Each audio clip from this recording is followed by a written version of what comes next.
Hello dear students, स्वागत है आपका इस वीडियो में। और इस वीडियो में हम करेंगे कक्षा 9 का प्रश्नावली 8.1 का प्रश्न नंबर 6। तो चलो हम स्टार्ट करते हैं और करते हैं अपना प्रश्न नंबर 6 का हल। तो प्रश्न नंबर 6 में हमसे क्या पूछा गया है कि समांतर चतुर्भुज ABCD का विकर्ण AC कोण A को समद्विभाजित करता है। दर्शाइए कि पहला भाग है हमें इसमें कि यह कोण C को भी समद्विभाजित करता है, और दूसरा भाग हमें दिया गया है कि ABCD एक समचतुर्भुज है। तो इस प्रश्न में हमें दो भाग दिए गए हैं। पहले भाग में हमें क्या सिद्ध करना है कि जो यहाँ पर AC है, यानी इस चतुर्भुज ABCD में जो ये AC है, ये कोण A को तो समद्विभाजित कर रहा है। अब अगर A को समद्विभाजित कर रहा है तो ये इतना जो कोण है वो इस इतने के बराबर होगा, है ना। यानी कि ये वाला कोण और ये वाला कोण ये आपस में दोनों बराबर होंगे। ठीक है, तो इस तरह से हम क्या कह सकते हैं कि कोण DAC और कोण BAC ये क्या होंगे, आपस में बराबर होंगे। तो इस तरह से हमें यह सिद्ध करना है कि जो ये AC है वो कोण C को भी समद्विभाजित कर रहा है, यानी कि हमारा ये इतना इस इतने के बराबर हमें ये सिद्ध करना है। ठीक है, तो चलिए इसको अब हम करते हैं। तो देखिए सबसे पहले यहाँ पर हम क्या लिख लेंगे हल में अपने कि हमें क्या दिया गया है प्रश्न में। तो जो हमें दिया गया है वो यहाँ पर हम लिख लेते हैं। तो जैसे कि आप देख सकते हैं प्रश्न में कि हमें कहा गया है कि जो ये ABCD है ये एक समांतर चतुर्भुज है। तो इसलिए यहाँ पर हम लिख लेंगे कि ABCD एक समांतर चतुर्भुज है। ठीक है, तो ये हमें दिया गया है। और इसके अलावा हमें क्या दिया गया है कि कहा गया है कि जो ये AC है ये कोण A को समद्विभाजित कर रही है। अब अगर समद्विभाजित कर रही है तो हमारा ये दो बराबर हिस्सों में बट गया है, यानी कि कोण DAC और कोण BAC ये दो बराबर इसके कोण हो गए हैं। तो यहाँ पर इसको हम नाम दे देते हैं, यहाँ से कोण DAC हो गया और ये हमारा हो गया कोण BAC।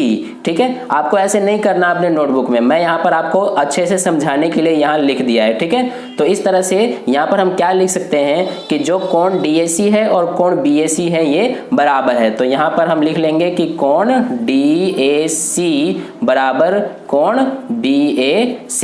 ठीक है, तो ये यहाँ पर हमें दिया गया है। अब यहाँ पर हमें सिद्ध क्या करना है ये हम यहाँ लिख लेते हैं। तो देखिए कि हमें क्या सिद्ध करना है वो हम यहाँ लिखेंगे। तो जैसा कि पहले भाग में हमें ये सिद्ध करना है कि जो AC है वो कोण C को भी समद्विभाजित कर रही है। अब अगर कोण C को समद्विभाजित कर रहेगी तो यहाँ पर C के दो बराबर हिस्से हो जाएंगे, यानी कि यहाँ पर कह सकते हैं हम कोण ये BCA यानी कि इतना और कोण DCA इस इतने के बराबर होगा। तो यहाँ पर भी हम इसकी तरह से यहाँ पे भी नाम दे देते हैं। कौन सा कोण है हमारा, ये कोण BCA, तो इसको नाम दे देते हैं कोण BCA और ये हमारा हो जाएगा कोण DCA। ठीक है, तो इस तरह से ये हमारे चारों कोण हो गए हैं। अब यहाँ पर हमें क्या सिद्ध करना है कि AC कोण C को समद्विभाजित कर रहा है, यानी कि कोण DCA और कोण BCA बराबर हमें सिद्ध करना है। तो यहाँ पर हम लिख लेंगे कोण BCA बराबर कोण DCA। ठीक है, ये हमें पहला चीज सिद्ध करना है। और दूसरा हमें क्या सिद्ध करना है कि ABCD एक समचतुर्भुज है, यानी कि इस ABCD को हमें एक समचतुर्भुज सिद्ध करना है। तो जैसा कि हमें पता है कि समचतुर्भुज की चारों भुजाएं क्या होती हैं, बराबर होती हैं। तो इसीलिए इस चतुर्भुज के हम सारी भुजाओं को अगर बराबर सिद्ध कर दें तो ये हमारा चतुर्भुज एक समचतुर्भुज सिद्ध हो जाएगा। ठीक है, यानी कि हमें क्या सिद्ध करना पड़ेगा कि AB बराबर BC बराबर CD बराबर DA। तो यहाँ पर हम लिख लेंगे कि हमें AB बराबर BC बराबर CD बराबर DA सिद्ध करना है। ठीक है, तो इस तरह से ये हमें यहाँ पर सिद्ध करना है और ये हमें यहाँ पर दिया गया है। अब हम यहाँ पर कर लेते हैं इसका हल। तो हल में हम सबसे पहले पहला भाग कर लेते हैं, यानी कि हमें क्या सिद्ध करना है पहले भाग में कोण BCA बराबर है कोण DCA के।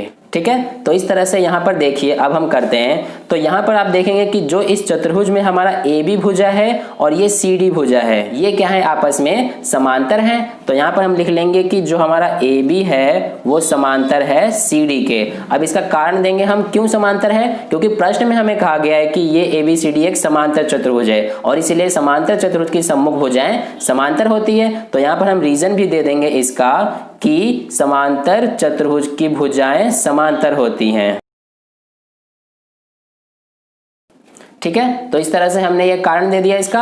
अब देखिए यहाँ पर कि अगर ए बी और सी डी यहाँ पे समांतर है, यानी ये और ये भुजाएं आपस में समांतर हैं, तो इसलिए यहाँ पर जो हमारा कोण बी ए सी यानी ये वाला जो कोण है और कोण हमारा डी सी ए यानी ये वाला जो कोण, ये कोण और ये कोण बराबर होंगे दोनों। क्यों होंगे, यहाँ पर देखिए कोण बी ए सी बराबर कोण डी सी ए, क्योंकि ये दोनों क्या है, एकांतर अंतः कोण है। ठीक है, तो इसलिए एकांतर अंतः कोण बराबर होते हैं, इसलिए ये दोनों कोण हमारे बराबर हो गए। अब यहां से अगर कोण बीएसी और कोण डीसीए बराबर है तो इस तरह से इसको हम नाम दे देते हैं समीकरण 1 का।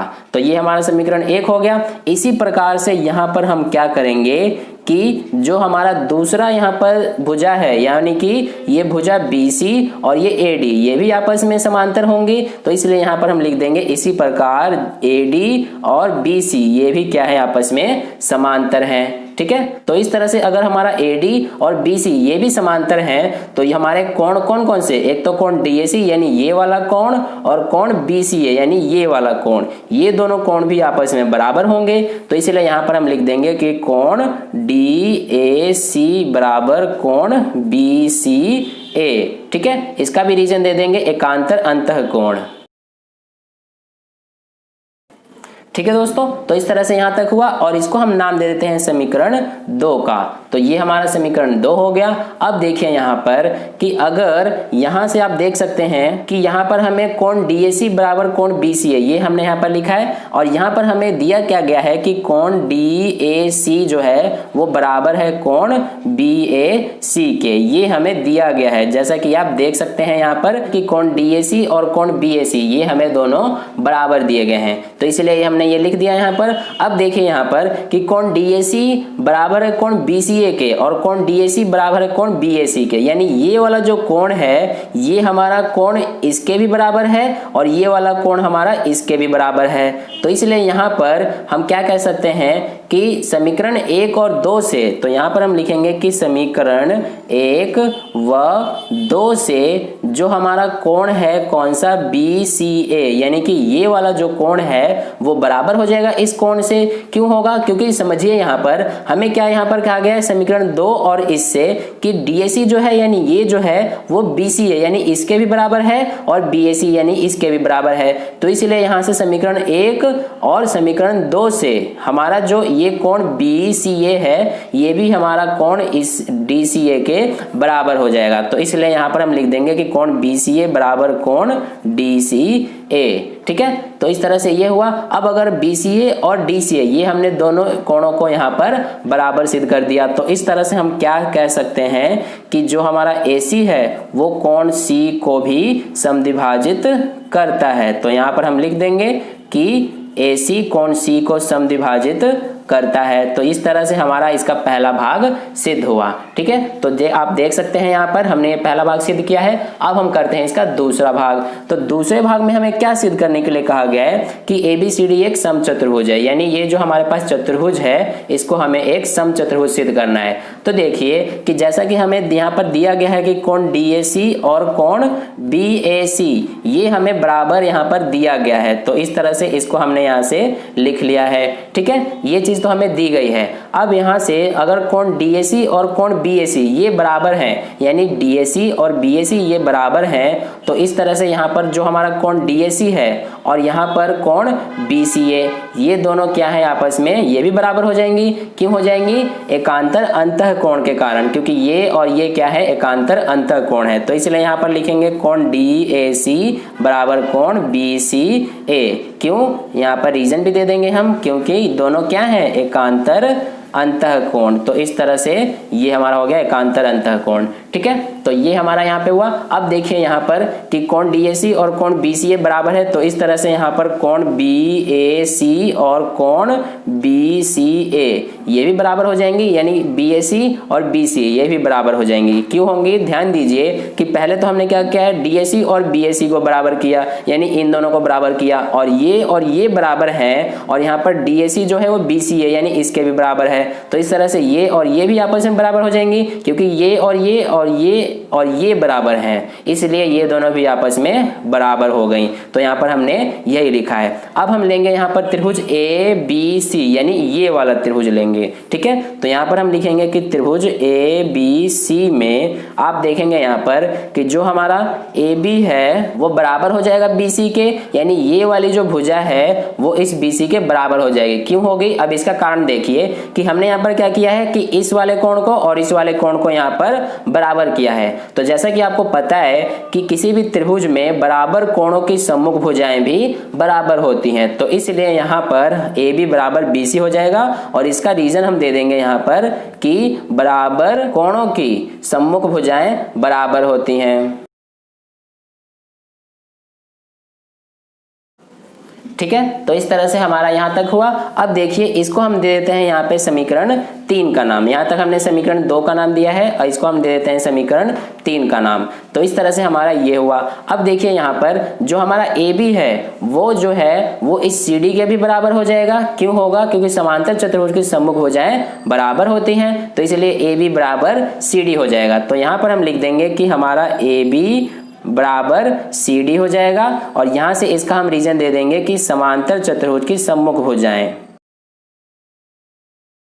ठीक है। तो इस तरह से हमारा ये रीजन हुआ। अब देखिए यहाँ से कि AB बराबर CD है, यानी कि ये AB और CD यहाँ पर बराबर हैं, तो इसलिए यहाँ पर BC और AD ये भी बराबर हो जाएंगी, यानी ये और ये बराबर हैं, तो इसलिए ये और ये भी बराबर होंगी, क्योंकि समांतर चतुर्भुज की सम्मुख भुजाएं बराबर होती हैं, तो इसलिए ये भुजा और ये भुजा भी बराबर हो जाएंगी। तो यहाँ पर हम लिख देंगे कि इसी तरह से हमारा BC और AD भी बराबर हो जाएंगे। इसका भी रीजन हम यही लिख देंगे। तो इस तरह से हमारा ये आपस में बराबर हो गए। अब इसको हम यहाँ से दे देते हैं समीकरण 4 का नाम, यानी ये जो है हमारा ये समीकरण 4 हो गया। तो इस तरह से यहाँ पर आप देखेंगे अब कि समीकरण 3 व 4 से हमारा जो है यहाँ पर ये देखिए आपकी AB जो है वो BC के बराबर हो जाएगा, BC हमारा CD के बराबर और CD DA के बराबर, ठीक है। तो इस तरह से यहाँ पर चारों भुजाएं आपस में बराबर होगी। अतः हम यहाँ से क्या कह सकते हैं कि जो हमारा ABCD है वो एक समचतुर्भुज है, ठीक है। तो इस तरह से हमने ABCD को एक समचतुर्भुज सिद्ध कर दिया, ठीक है दोस्तों। तो इस तरह से ये हमारा दूसरा भाग है। अब आप वीडियो को पॉज करके और इसको अपने नोटबुक में सेम ऐसे ही नोट कर सकते हैं। ये हमारा पहला भाग यहाँ तक और ये हमारा हो गया दूसरा भाग, ठीक है। तो आई होप आपको प्रश्न का हल काफी अच्छे से समझ में आ गया है। अगर समझ में आया है तो इस वीडियो को लाइक करके और चैनल को सब्सक्राइब करके नोटिफिकेशन बेल का आइकन प्रेस कर लीजिए, ताकि अगली वीडियो जैसे ही मैं अपलोड करूं उसका नोटिफिकेशन सबसे पहले आपको मिल जाए। और अपने दोस्तों के साथ भी इस वीडियो को शेयर कर दीजिए ताकि उन्हें भी इससे हेल्प हो। और कहीं पे भी कोई डाउट है तो आप नीचे कमेंट करके मुझसे पूछ सकते हैं, मैं आपको समझाऊंगा। तो फिर मिलते हैं नेक्स्ट वीडियो में, तब तक के लिए अपना ध्यान रखें। धन्यवाद।